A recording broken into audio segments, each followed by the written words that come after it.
Normandía. Junio de 1944. Un solo hilo de alambre tensado a la altura del tobillo a través de un camino agrícola lleno de roderas detendría 56 toneladas de blindaje alemán en menos de 3 segundos. El nombre del ingeniero era Cabo James Mallister, 23 años, ex electricista de Pittsburgh. Aquella mañana no llevaba explosivos, ni bazooka, ni minas antitanque, solo un rollo de cable de comunicaciones y una idea nacida de la desesperación. El Tiger Prima ya era una leyenda a 68 toneladas a plena carga. Un cañón de 81 milímetros capaz de perforar 4 pulgadas de blindaje, inclinado a 1000 milímetros. Un blindaje frontal tan grueso que las tripulaciones de Sherman estadounidenses consideraban suicida enfrentarlo a distancia. La producción comenzó en agosto de 1942. Para el día D, se habían construido menos de 1,400. Cada uno costaba 650,000 marcos del Reich y requería 300,000 horas hombre. Alemania no podía permitirse perderlos. Los aliados no podían permitirse enfrentarlos. Las matemáticas eran brutales. Un solo Tiger podía dejar fuera de combate a 5 Shermans antes de recibir un impacto penetrante. El cañón de 75 milímetros del Sherman exigía distancia a quemarropa y un disparo al flanco para amenazar el blindaje del Tiger. Aún así, el éxito era incierto. Las orugas del Tiger tenían 18 pulgadas de ancho. Su motor Maybach HL230P45 generaba 700 caballos de fuerza. Podía trepar pendientes de 35 gradas, vadear ríos de 4 pies de profundidad y girar su torreta a 360 en menos de un minuto. Pero tenía una debilidad. Todos los tanques la tienen. Los alemanes la llamaban el Laufwerk, el tren de rodaje, el intrincado sistema de ruedas de rodaje superpuestas, ruedas dentadas motrices y eslabones de oruga que traducían la potencia del motor en movimiento. En el Tiger, ese sistema era una obra maestra de ingeniería y una pesadilla de mantenimiento, 9 ruedas por lado, superpuestas en 3 hileras intercaladas para distribuir el peso y mejorar la calidad de marcha. Brillante en teoría, catastrófico en barro-nieve o avería mecánica. La superposición no era arbitraria. Los ingenieros alemanes habían calculado la disposición óptima. Cada rueda soportaba un porcentaje preciso del peso total del vehículo. El patrón superpuesto distribuía las tensiones de forma uniforme a lo largo de la oruga, reduciendo la presión sobre el terreno a 14,8 lb/2, PSI menor que la de muchos tanques más ligeros. Permitía al Tiger cruzar suelos blandos que atascarían a diseños más simples, y daba a la tripulación una marcha más suave, mejorando la puntería en movimiento. Pero la complejidad tenía costes. Cada rueda superpuesta añadía fricción al sistema. Más puntos de contacto significaban más oportunidades para que restos se alojaran en el mecanismo. En el barro del frente oriental, los huecos entre ruedas se llenaban de tierra que por la noche se helaba. Las tripulaciones pasaban horas cada mañana picando hielo del tren de rodaje.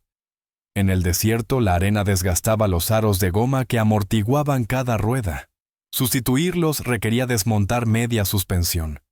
En el Tiger, cambiar una rueda interior implicaba quitar antes hasta 8 ruedas exteriores. Mallister había visto un Tiger de cerca exactamente una vez, 4 días después de desembarcar en Omaha Beach. Su unidad, una compañía de ingenieros de combate adscrita a la Primera División de Infantería, tenía la tarea de despejar barricadas cerca de Margles. El Tiger estaba abandonado con el motor muerto por falta de combustible. Mallister se subió al casco, tocó el blindaje frío.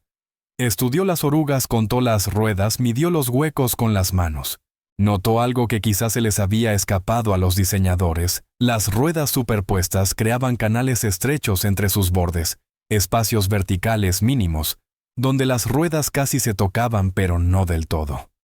Cada hueco tendría quizá 3 pulgadas de ancho suficiente para que las ruedas giraran libres lo bastante estrecho para atrapar objetos de ciertas dimensiones. Una piedra encajada entre 2 ruedas había rajado el aro de goma de una. Un tramo de cadena atrapado en la rueda dentada motriz había arrancado 3 eslabones de la oruga antes de que la tripulación lo liberara. Mallister Pasó los dedos por el conjunto, sintió la tensión del sistema. Calculó mentalmente cuánta fuerza lo mantenía unido. La oruga estaba bajo tensión constante. Cada eslabón cargaba una parte del peso del tanque.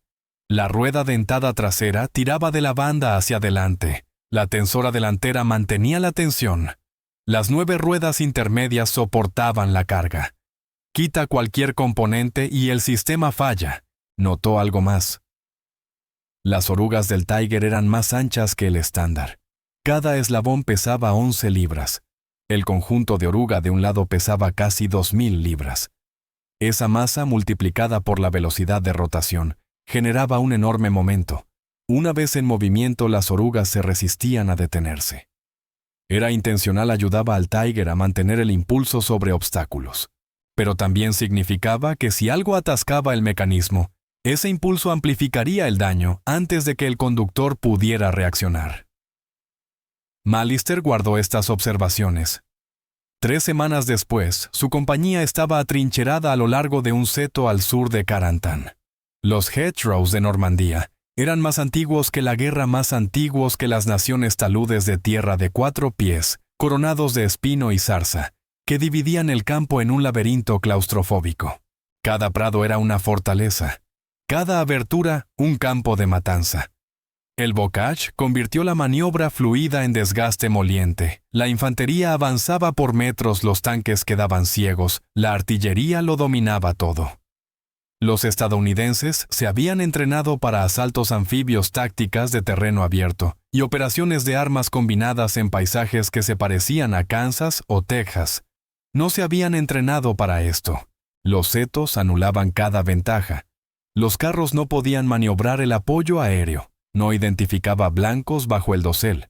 La artillería era eficaz pero lenta. La infantería combatía palmo a palmo entre una vegetación tan densa que la visibilidad caía a 20 pies. Los alemanes conocían este terreno, llevaban 4 años preparándolo, cada cruce preregistrado para morteros, cada hueco batido por ametralladoras cruzadas. No necesitaban vencer, solo demorar. Cada día que los aliados pasaban en el bocage, era un día más para reforzar el interior, acercar divisiones Panzer y fortificar Caen y Saint-Lô. No se habían entrenado para esto. Los setos anulaban cada ventaja. La coraza no podía maniobrar el apoyo aéreo, no lograba identificar blancos a través del dosel, la artillería era eficaz pero lenta. La infantería combatía palmo a palmo entre una vegetación tan densa que la visibilidad caía a 6 metros.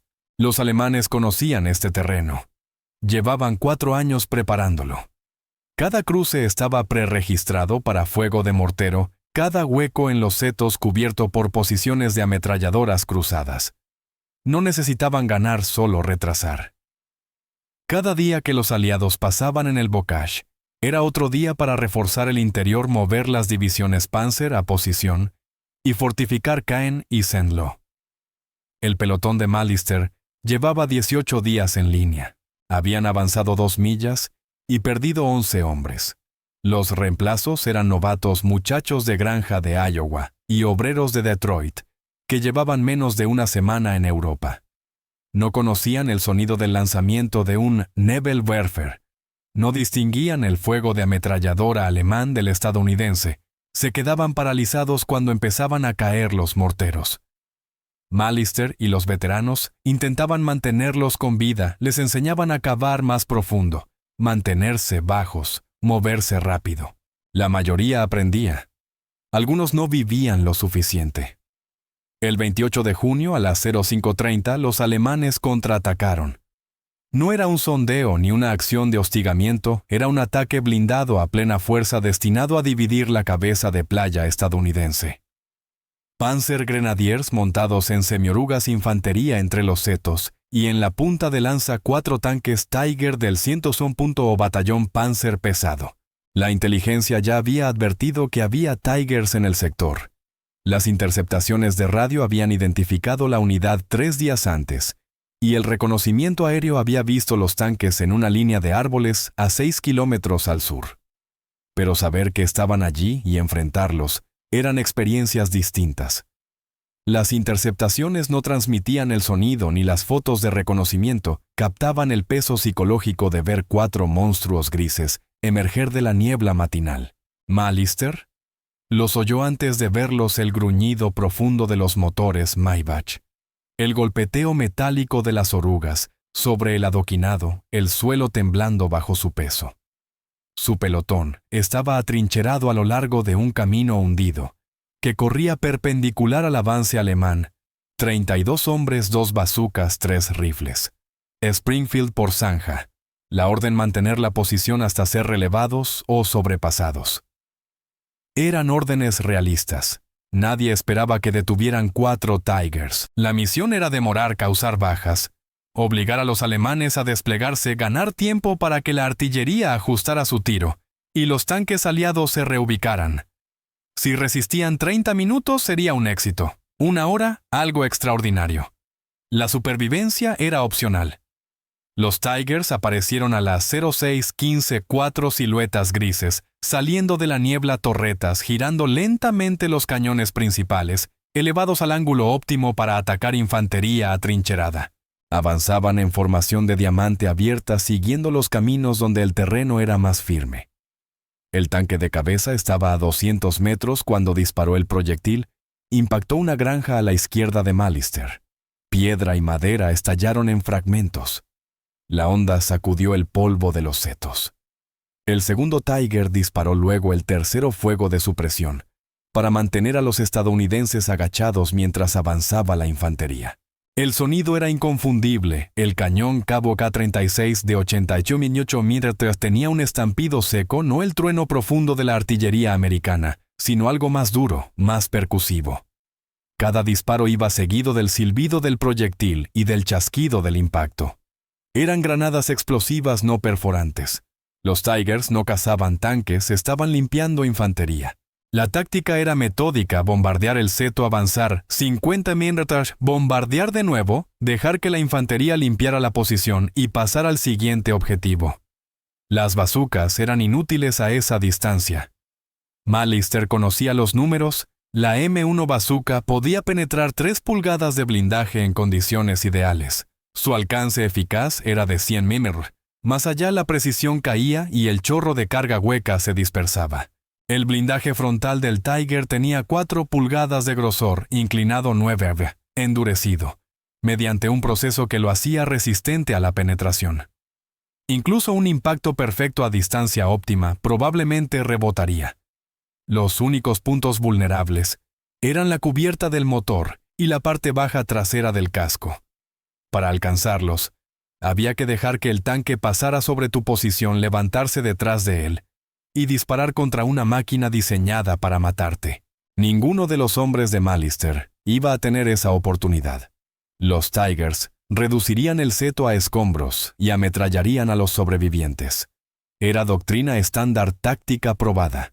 Los alemanes lo habían hecho 1000 veces en Rusia contra tropas más experimentadas que este pelotón americano y contra posiciones defensivas más elaboradas que simples pozos de zorro en un seto.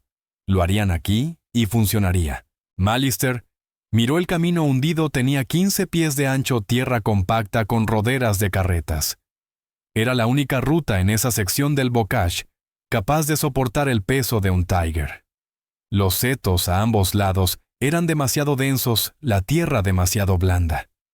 Los ingenieros lo habían comprobado 3 días antes. Cualquier vehículo más pesado que una semioruga se atascaría en menos de 20 pies. Los tanques tendrían que avanzar en fila única a paso de hombres ciegos a sus flancos. Allí era donde el pelotón debía hacer su defensa, 2 bazucas listas para disparar a las cubiertas de motor cuando pasaran los Tigers. Infantería con granadas para atacar las ranuras de visión.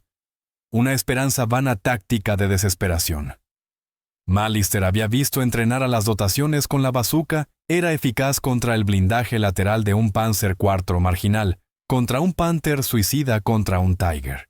La ojiva de carga hueca necesitaba impactar a 90 grados sobre la placa de blindaje. Cualquier desviación reducía la penetración. El blindaje del Tiger era angulado, texturizado, diseñado para desviar. Malister miró sus manos. Aún sostenía el rollo de cable de comunicaciones, 300 pies de alambre de acero trenzado, cable telefónico de campaña estándar, 1 a 8 de pulgada de grosor, con una resistencia a la tracción de 200 libras muy por debajo de lo necesario para detener un tanque. Podrías enrollarlo alrededor del cañón de un Tiger y el tanque ni lo notaría. Podrías colgarlo sobre el casco y la tripulación simplemente lo apartaría. El alambre era para comunicaciones, no para combate. Pero eso no era lo que él necesitaba que hiciera. Mallister echó a correr. Corrió 50 metros por el camino hundido, manteniéndose bajo en la depresión donde los artilleros del Tiger no podían verlo. El camino se curvaba ligeramente, creando un punto ciego. Encontró lo que necesitaba: 2 postes de cerca robustos, a cada lado del camino de roble envejecido, clavados profundamente para una puerta que ya no existía. Los postes tenían quizá 18 pulgadas de diámetro hundidos, 3 pies en el suelo lo bastante firmes. Ató un extremo del alambre al poste izquierdo, le dio 3 vueltas, hizo un nudo de pescador triple, algo que su padre le había enseñado para fijar conductos eléctricos. El nudo no se deslizaría bajo tensión. Tensó el alambre a través del camino, manteniéndolo firme a la altura del tobillo, quizá 8 pulgadas del suelo, lo bastante bajo para atrapar el tren de rodaje del Tiger, lo bastante alto para no arrastrar en la tierra. Ató el otro extremo al poste derecho con la misma técnica, 3 vueltas, máxima tensión. El alambre estaba tan tenso que vibraba cuando lo pulsaba con el dedo. En la sombra de la mañana bajo los setos era casi invisible. Le quedaban 90 segundos antes de que el Tiger de vanguardia llegara a su posición. Mallister regresó corriendo a su zanja sin contarle a nadie lo que había hecho. No había tiempo para explicarlo ni certeza de que funcionara. La idea era absurda: un hilo contra 56 toneladas de acero. Violaba todos los principios de la guerra antitanque. Las minas funcionaban mediante fuerza explosiva, las bazucas mediante penetración de carga hueca, la artillería mediante energía cinética y sobrepresión. El alambre no tenía nada de eso. Era una molestia, un obstáculo, algo que se aparta. Pero el alambre podía atascarse. Esa era la teoría: si el cable se enredaba en las ruedas superpuestas, si el ángulo era el correcto y la tensión se mantenía, podía bloquear el mecanismo, trabar la oruga e inmovilizar el tanque. Una posibilidad mínima. Pero la alternativa era ver cómo 4 Tigers atravesaban la posición del pelotón y mataban a todos en el seto. El Tiger líder entró al camino hundido a las 06:20. Avanzaba a velocidad de marcha 4 km/h, con el motor acelerado al mínimo para ahorrar combustible. La escotilla del comandante estaba abierta. Un oficial con uniforme negro de Panzer se asomaba a medio cuerpo vigilando amenazas. Procedimiento estándar en terreno cerrado, con las escotillas cerradas. La visibilidad era peligrosamente baja. Era mejor arriesgar fuego de fusilería que caer en una emboscada. El cañón principal estaba girado hacia la izquierda, cubriendo el seto donde se ocultaba el pelotón de Mallister. La ametralladora coaxial estaba tripulada, lista para barrer la línea de árboles. El tanque estaba a 20 metros del alambre. 15. 10. Mallister contuvo la respiración. La rueda motriz delantera izquierda golpeó el alambre. La física se encargó del resto. El cable no se rompió. Los postes resistieron. El alambre era más delgado que el hueco entre las ruedas superpuestas del Tiger, pero el ángulo era incorrecto. En lugar de deslizarse, el cable se enganchó en el borde inferior de la tercera rueda de rodaje. El impulso del tanque tiró del alambre hacia arriba y hacia adentro. En una fracción de segundo, el cable se enrolló una vuelta 2-3. Las ruedas intercaladas crearon una trampa autoalimentada. Al girar la rueda, atrajo más alambre hacia el mecanismo. El cable se atascó entre la segunda y la tercera rueda. Todo sucedió más rápido de lo que el conductor podía reaccionar. El alambre se incrustó en la ranura estrecha. El neumático de goma de la segunda rueda se comprimió contra él. La tercera tiró en sentido opuesto. El cable mordió la goma, encontró agarre. La tensión aumentó exponencialmente, 200 libras de resistencia multiplicadas por la ventaja mecánica de las ruedas giratorias. El alambre actuó como un trinquete. Cada rotación lo apretaba más. Las ruedas se bloquearon entre sí. Todo el conjunto de la oruga izquierda se trabó. La derecha siguió moviéndose. El Tiger giró violentamente hacia la izquierda. El conductor sintió la pérdida de control en las palancas de dirección. Reaccionó instintivamente, aceleró. Error fatal. El Maybach rugió 700 caballos tratando de arrastrar una oruga bloqueada. La derecha cavó en el suelo levantando polvo. El Tiger se desvió de lado. La oruga izquierda inmóvil actuó como pivote. El tanque rotó 15 grados en 2 segundos. Algo se rompió en el sistema, pero no el alambre, el cable resistió. Fue el brazo de suspensión el que cedió primero. Luego, la barra de torsión que conectaba la tercera rueda con el casco, fracturada por la carga desigual. Después, un soporte de montaje.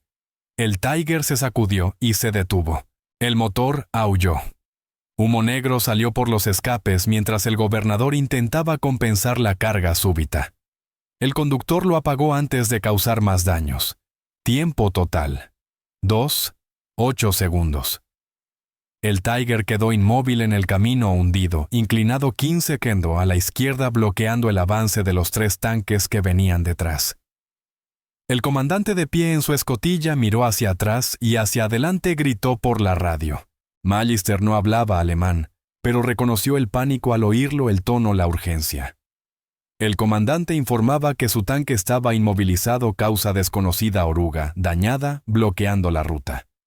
Necesitaba ingenieros, necesitaba equipos de recuperación, necesitaba que la columna se detuviera. Mientras su tripulación evaluaba los daños, los Tigers no podían retroceder. El camino era demasiado estrecho y la visibilidad insuficiente. Maniobrar marcha atrás con un tanque de 68 toneladas en un espacio confinado requería observadores con líneas de visión claras y ninguno estaba disponible. No podían rodear al tanque líder. Los setos a ambos lados eran taludes de 4 pies coronados por vegetación. El terreno más allá era blando. Un Tiger que intentara trepar el terraplén se hundiría o arrancaría una oruga. Cualquiera de las dos opciones inmovilizaría un segundo tanque. No podían abandonar el vehículo, la doctrina prohibía dejar blindados operativos al enemigo.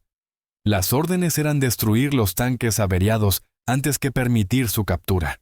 Quedaron atrapados 4 Tigers en formación lineal en un solo camino con infantería americana atrincherada a ambos flancos, la pesadilla que la doctrina blindada alemana buscaba evitar, tanques sin apoyo de infantería en terreno cerrado. Incapaces de maniobrar, el comandante del segundo Tiger intentó empujar al líder para despejarlo. Se acercó a 5M, bajó la pala frontal, aceleró. La intención era empujar el Tiger averiado lo suficiente para crear un hueco, quizás sacarlo del camino por completo. Rugió el motor del segundo Tiger. Sus orugas patinaron destrozando la superficie del camino entre escombros. El tanque inmovilizado no se movió, su oruga izquierda bloqueada actuó como ancla. El peso del casco presionaba a través del mecanismo trabado, 56 toneladas repartidas en 8 ruedas de rodaje, y la fricción era enorme. Tras 30 segundos, las orugas del segundo Tiger comenzaron a patinar. Los aros de goma humearon. El comandante desistió antes de dañar su propio vehículo. Los alemanes eran ahora blancos estacionarios en una posición conocida. El teniente de Magister ya estaba en radio. A las 06:26 se solicitó fuego, coordenadas transmitidas, ajuste de tiro. 3 baterías de obuses de 105 mm respondieron, tubos elevados, cargas propulsoras montadas, proyectiles de alto explosivo, fusibles de tiempo variable ajustados para explosión aérea. Objetivo: infantería enemiga. En los setos que flanqueaban a los Tigers, no los Tigers mismos. La artillería americana no podía perforar el blindaje de un Tiger desde arriba, pero sí eliminar a la infantería que los escoltaba. Las rondas explotaron a las 06:30, reventando 20 pies sobre el seto. La metralla llovió hacia abajo, y el fósforo blanco prendió la vegetación seca. Los Panzer Grenadiers se rompieron y dispersaron. Algunos intentaron permanecer junto a los tanques, cubriéndose tras los cascos. Otros huyeron por el camino. En 2 minutos los Tigers quedaron solos. Sin infantería eran ciegos y vulnerables. Las armas servidas por la tripulación no podían bajar lo suficiente para alcanzar objetivos a ras del casco. Las ametralladoras tenían giro limitado. Un infante decidido con una carga de mochila Satchel Charge podría acercarse por terreno muerto y destruir el tanque. Los Tigers valían más que los hombres que los apoyaban. Esa era la fría matemática de la doctrina blindada alemana en 1944. Tripulaciones entrenadas eran irreemplazables, y cada Tiger representaba 500,000 de marcos y miles de horas. Hombre, perder un tanque era un golpe estratégico, perder infantería una molestia táctica. Así, cuando cayó la artillería, los Panzergrenadiers se dispersaron, se reagruparían más tarde y los Tigers podrían sobrevivir, salvo que ahora no podían moverse. Un pelotón de Sherman llegó a la 0645-4M4A1 con cañones de 76 mm de alta velocidad, no los viejos 75 mm que rebotaban en el blindaje Tiger. Estos tenían cañones más largos, mayor velocidad inicial, y en condiciones óptimas podían perforar 4 pulgadas de blindaje a 500 metros. Los Shermans se aproximaron desde el este usando el seto como cobertura. Sus comandantes conocían la posición del Tiger, sabían que estaba inmovilizado y que la infantería alemana se había dispersado. No atacaron al Tiger líder, lo sortearon maniobrando por huecos en el bocage. Que los Tigers no podían transitar carros más ligeros, suspensión más simple, orugas más estrechas. Alcanzaron posiciones de fuego a 300 metros detrás de la formación alemana. Los Tigers estaban orientados en la dirección equivocada, sus torretas podían girar, pero despacio, un giro completo tardaba 62 segundos, así que los Shermans disponían de unos 30 segundos para abrir fuego antes de que los cañones alemanes pudieran orientarse. A las 06:50 los 4 Shermans dispararon simultáneamente no al blindaje frontal, ni siquiera a los laterales, sino a la cubierta del motor del Tiger trasero, la parte más delgada del vehículo 25 mm inclinada, pero no muy pronunciada. 3 proyectiles perforaron la cubierta y alcanzaron el compartimento del motor. Uno dio en los depósitos de combustible. El Tiger estalló no en una explosión de cine, sino en una expansión rápida de combustible. En llamas y humo llamas brotaron por las rejillas del motor, humo negro por el caucho y el aceite ardiendo. La tripulación tuvo unos 15 segundos antes de que la munición empezara a cocinarse y explotar. 5 hombres salieron, 3 por las escotillas de la torreta y 2 por el casco. 2 estaban en llamas, se revolcaron en la tierra gritando. Los Tigers restantes se rindieron a las 07:00. Las tripulaciones salieron con las manos alzadas, camisetas interiores blancas atadas a las antenas de radio. Las matemáticas habían cambiado 3 Tigers atrapados en un camino angosto, blindados americanos detrás, artillería fijada. Infantería cerrando el cerco sin apoyo de infantería propia, sin posibilidad de maniobra ni victoria. La rendición era la decisión racional, vivir para ser intercambiados o repatriados mejor que arder. El Tiger líder averiado fue remolcado a un taller de campaña para análisis.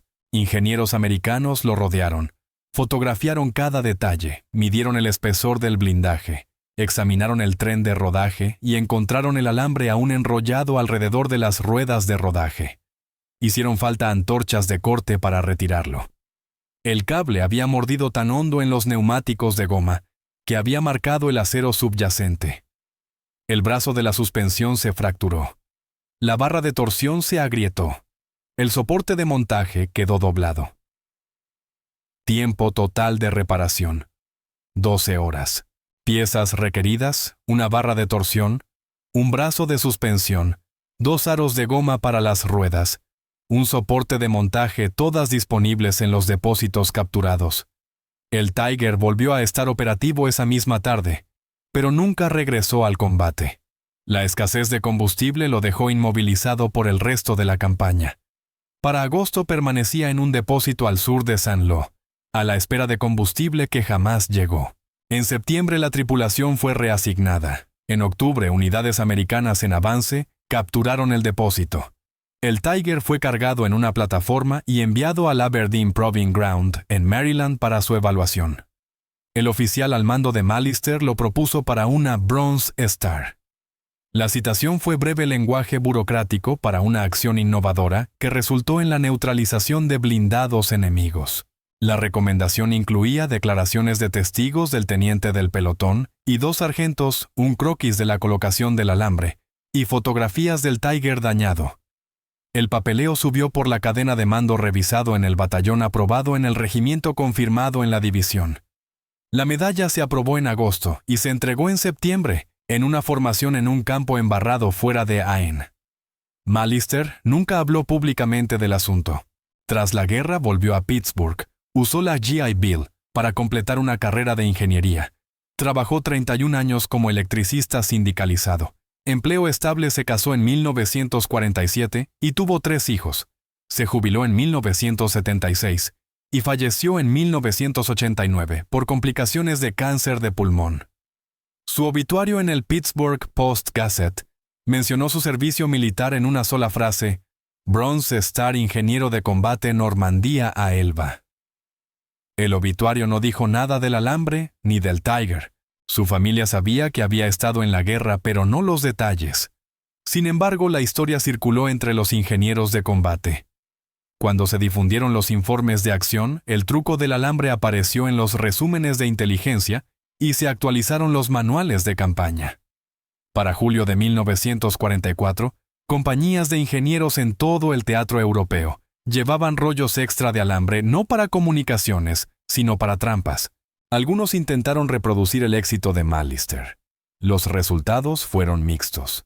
El alambre funcionó contra Tigers y Panthers cuando se daban las condiciones: caminos estrechos, anclajes firmes sorpresa y el ángulo correcto de aproximación. Pero fracasó ante carros más ligeros con trenes de rodaje más simples. Fracasó en barro donde el cable se hundía antes de que el tanque llegara. Fracasó cuando las tripulaciones aprendieron a vigilarlo. Los manuales alemanes se actualizaron en agosto. Aparecieron advertencias sobre trampas de cable en los boletines técnicos distribuidos a las unidades Panzer. Se ordenó que un hombre caminara delante de la formación en terreno cerrado, que cortaran con fuego de ametralladora cualquier cable sospechoso antes de avanzar, que establecieran puestos nocturnos para impedir que los ingenieros tendieran trampas. Las contramedidas fueron efectivas. En septiembre, el truco del alambre raramente funcionaba, las tripulaciones estaban alertas, y los ingenieros que intentaban tender trampas eran abatidos por fuego de ametralladora antes de completar su tarea. La ventana táctica fue breve, junio a agosto de 1944, 3 meses, pero su impacto quedó documentado en informes de acción de 7 divisiones distintas. Al menos 11 carros Tiger y Panther fueron inmovilizados por trampas de alambre durante ese periodo, no destruidos ni capturados, solo detenidos, forzados a pararse en posiciones expuestas donde podían ser flanqueados, evitados o destruidos por fuego indirecto. En la matemática de la guerra blindada, un tanque parado valía a menudo, tanto como uno muerto bloqueaba carreteras, consumía recursos, exigía recuperación y retenía a ingenieros y mecánicos. El propio Tiger representaba el dilema estratégico de Alemania sobre ingeniería caro intensivo en mantenimiento tácticamente dominante, pero estratégicamente irrelevante. Alemania produjo 1.384 Tigers entre 1942 y 1944. La Unión Soviética produjo 57.000 T-34 en el mismo periodo. Estados Unidos fabricó 49.000 Shermans. La calidad no compensaba a escala la cantidad. Cada Tiger destruido era irreemplazable. Cada Tiger parado era un recurso desperdiciado. Cada hora gastada en reparar un Tiger era una hora no dedicada a arreglar 3 Panthers o 6 Panzer IV. El diseño de ruedas intercaladas que hacía al Tiger tan capaz fue también su caída, ingeniería óptima para condiciones ideales, catastrófica en el campo. Las ruedas superpuestas distribuían el peso maravillosamente cuando estaban limpias y bien mantenidas. Se atascaban catastróficamente cuando se ensuciaban. El diseño necesitaba paz para funcionar correctamente. Terreno liso, condiciones secas y mantenimiento regular. La guerra no ofrecía nada de esto. El bocage era barro, alambre y escombros. El frente oriental barro helado en invierno y líquido en primavera. El norte de África, arena y abrasión. Cada ambiente exponía la vulnerabilidad del Tiger. La trampa del alambre reveló una verdad más profunda sobre los sistemas complejos fallan de maneras simples. Cuanto más sofisticado es el diseño, más frágil se vuelve. Las ruedas intercaladas del Tiger eran óptimas para distribuir carga, pero creaban vulnerabilidades que los diseños más simples evitaban. La suspensión vertical de volumen del Sherman era tosca en comparación: 5 ruedas por lado, sin solapamiento, sin intercalados, solo muelles helicoidales y amortiguadores. Proporcionaba una marcha más dura y mayor presión sobre el terreno, pero era modular, reparable y resistente a la obstrucción. Una tripulación de Sherman podía cambiar una rueda de rodaje en 20 minutos con herramientas básicas. Una tripulación de Tiger necesitaba medio día y equipo especializado para cambiar una rueda interior. Este principio se extendía más allá del blindaje. El M-262 de la Luftwaffe era 160 km/h más rápido que cualquier aparato aliado, pero necesitaba pistas de hormigón lisas que los bombarderos aliados destruían noche tras noche. Sus motores duraban unas 12 horas antes de requerir recambio. El blindaje inclinado del Panther era revolucionario, pero su tren final fallaba tras unos 105.000 metros de media. El cohete V-2 fue una maravilla técnica. También costaba lo mismo que un bombardero de 4 motores y entregaba una ojiva de 1 tonelada con escasa precisión. Las armas milagro alemanas eran prodigios de ingeniería y estudios de lo impráctico ganaron batallas en guerras perdidas, demostraron superioridad técnica y bancarrota estratégica, y probaron que la sofisticación sin sostenibilidad conduce a la derrota. Los aliados vencieron con armas más simples producidas en cantidades abrumadoras. El Sherman era inferior al Tiger en combate directo, pero Estados Unidos fabricó 50 Shermans por cada Tiger alemán. Los T-34 soviéticos eran toscos, pero llegaron al frente por miles, mientras las fábricas alemanas luchaban por producir decenas o cientos de Panthers. Mallister no entendía nada de esto. No era analista estratégico, era un electricista que sabía cómo fallaban las máquinas. Vio una grieta entre las ruedas y pensó en atascarla. No había gran estrategia, ni análisis sofisticado, ni comprensión profunda de la filosofía ingenieril alemana, solo un hombre con 300 pies de alambre y 90 segundos para actuar. El cálculo desesperado: cualquier cosa merecía intentarse si la alternativa era la muerte segura. Y eso bastó. La guerra no se decidió por trampas de alambre. Se decidió por la logística, la capacidad industrial y las matemáticas. Los aliados ganaron porque reemplazaban pérdidas más rápido de lo que Alemania podía causarlas, porque sus líneas de suministro cruzaban océanos y permanecían intactas, y porque sus fábricas producían más que las alemanas por factores de 5, 10, 20. Las acciones individuales importaban en contextos locales. Un Tiger inmovilizado salvó vidas en un seto, pero 50. 000 Shermans ganaron la campaña. Aún así, la trampa del alambre perdura. Aparece en manuales de instrucción en Fort Moore y Fort Sill, en estudios de la Army Engineer School, en análisis técnicos de vulnerabilidad de orugas, en contratistas de defensa, en artículos académicos sobre medidas antitanque improvisadas y en discusiones de historiadores de blindados sobre los límites del diseño sofisticado. Representa algo esencial sobre la guerra que trasciende la tecnología. La complejidad genera fragilidad, la ingeniosidad encuentra debilidades, y la desesperación engendra innovación. Mallister nunca afirmó ser innovador. En su única entrevista registrada dada en 1987 a un periódico local que investigaba historias de veteranos, dijo: «Solo no quería morir aquella mañana. Tenía el alambre en la mano, los postes estaban ahí. Parecía que valía la pena intentarlo. No pensé que funcionaría, pero no hacer nada definitivamente no iba a funcionar. Valía la pena intentarlo». 2 palabras que resumen la innovación en el campo de batalla a lo largo de los siglos. Alguien intenta algo porque la alternativa es impensable. La mayoría de intentos fracasan, algunos tienen éxito.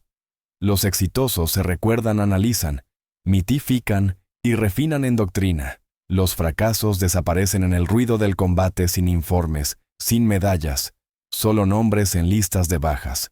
La diferencia entre éxito y fracaso suele ser la suerte. Si el alambre de Malister hubiera estado 6 pulgadas más alto, el Tiger lo habría pasado por debajo. Si los postes hubieran estado podridos, se habrían partido. Si el alambre hubiera sido cable de comunicaciones en vez del cable telefónico, algo más grueso podría haberse roto. Si el comandante del Tiger hubiera sido más cauteloso, habría enviado infantería a reconocer y buscar trampas. Si el terreno hubiera estado más blando, el Tiger habría tomado otra ruta. Una docena de variables cualquiera distinta y el truco del alambre fracasa. Malister muere en el seto y el Tiger avanza. Pero las variables se alinearon. El alambre tenía la altura adecuada. Los postes aguantaron. El Tiger entró directo en la trampa. El mecanismo se atascó. La formación se detuvo. Llegó la artillería. Los Shermans flanquearon y los alemanes se rindieron. Malister sobrevivió. 32 hombres en un seto vivieron para combatir otro día porque un ingeniero vio una vulnerabilidad y tuvo 90 segundos para explotarla. El Tiger fue retirado de producción en agosto de 1944.